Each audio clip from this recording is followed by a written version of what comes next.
Hannah, I remember when back before there was a diversity and inclusion committee, we had a few member resource groups, MRGs, that were focusing on different aspects of identity and trying to bring more diversity to the iMasons community, which is really such an important issue for our community to supply the talent we need for industry and the diversity of perspectives. And the MRGs were running into similar, kind of strategies and issues as they moved forward.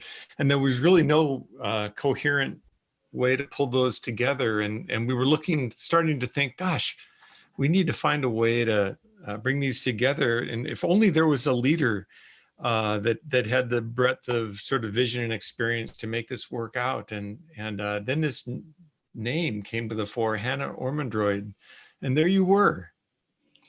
There I was. It's been a great journey, and I've been thinking back to where my involvement with Infrastructure Mason started, and being introduced to Dean, and obviously both of yourselves, and when we actually launched the D&I Committee officially, which was at the Data Cloud event back in 2019. Right. And I was thinking back to what did I actually say when we launched that, or what were we looking to do? And actually, I talked then about having a global crisis in the digital infrastructure industry, and with it being obviously one of the fastest growing industries globally, and this growth far outpacing the talent coming in. And basically shared at the time how focusing on D&I can really address some of these key issues facing us. Never did I imagine that 2 years later, we would be in a very different crisis with a worldwide pandemic. And obviously COVID has now accelerated the growth even further, which is a great problem to have.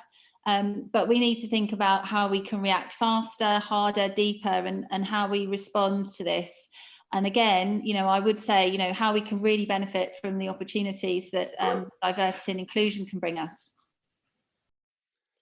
I had the privilege of working closely with Hannah on the Diversity and Inclusion Best Practice Guide, which I believe is one of the most significant pieces of work that's ever been produced from the iMasons. It was a massive project that took most of 2020 and involved interviewing leaders from around the world. Hannah set up and led a steering committee, and I don't think we'd have completed the project without Hannah's experience, expertise, tact, and sheer determination. Great achievement.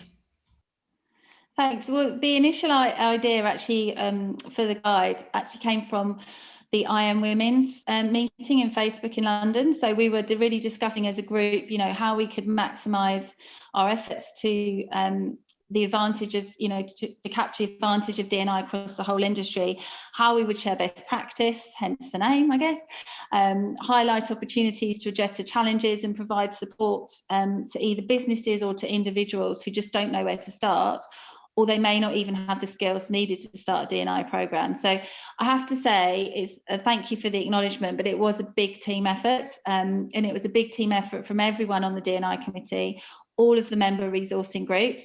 So a kind of shout out to the Latinx, the Women, the Millennials and Gen Z, and the veterans groups. But of course, I also worked really closely with Inga Woodster, who was the author of the guide, and the other leaders that were in the other leaders in the industry who formed our steering committee.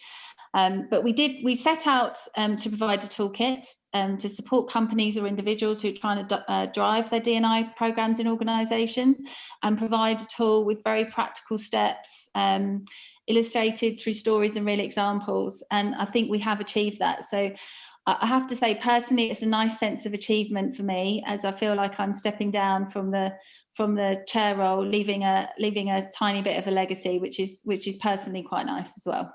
Yeah, and of course, it's still the industry's first and only D&I Best Practice Guide. So yeah, terrific achievement. Well done. Yeah, great achievement. Great achievement. So a great, as you said, little legacy to leave, Hannah. So in recognition of your leadership and excellence in sort of standing up and then managing this, one of our key committees for a number of years, we've sent you an award and in recognition of your leadership. So Great. thank you, Hannah. Yeah, thank you very much. It's not, it's genuinely not expected, but really appreciated, and a really lovely memento to have at home, in the home office that I'm obviously spending a lot of time in nowadays. But I have to say, I would like just to say it's been a real honour to be trusted to be the chair of the D&I Committee and be part of, you know, a great leadership team at iMasons. I've really loved being part of the group. I feel very privileged to have been part of the discussions that we've had, hearing the insights from some amazing experts and leaders in iMasons. And I have to say also, it's really exciting to see the growth and the fellowship that iMasons is continuing to create. Obviously, particularly building more of a platform to share our D&I vision and objectives. But thank you to everybody that's been part of the committee. Charisse, who has been my amazing co-chair. I would also like to recognise Amber for her sponsorship, particularly at the outset. And obviously, goes without saying, both of you for your leadership and all your support. So I'm stepping down with much broader connections, new friends, and I'm excited. I'm really excited to see what comes next for the D&I Committee under Charisse's leadership. So thank you. And of course, you're not going far, are you? You're still going to be very much involved in iMasons as a member. I am, yes. I am looking forward to getting involved on the other side, so to speak, and hopefully being at the next event and participating, and fingers crossed in person. Yeah, let's keep our fingers crossed. Well done, Hannah. Thank you. Thank you. Till then, Hannah. Thanks, Jeff.